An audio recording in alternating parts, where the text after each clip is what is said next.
I partnered with Cross Lake Community School, a kindergarten to middle level school, to grow 1,000 containerized white pine trees from seed.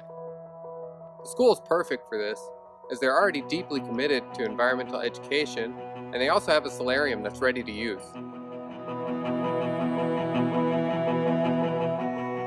Located in north-central Minnesota, Cross Lake and to the northeast of the state are within an area designated by the DNR as a white pine restoration area. But beyond this, there are a few reasons why we chose white pines over other trees.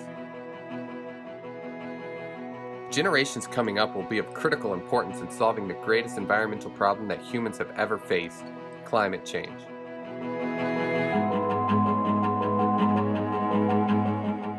White pines are a long-lived species.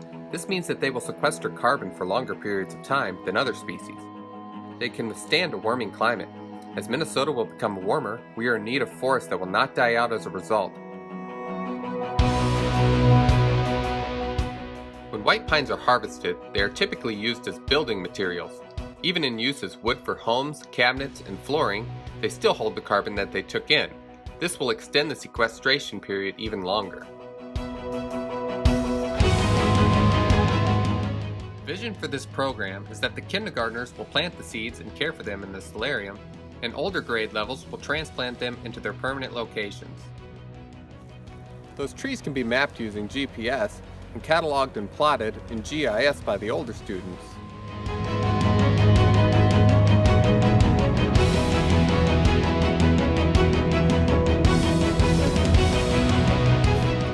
My hope is that students learn more than just how to grow trees.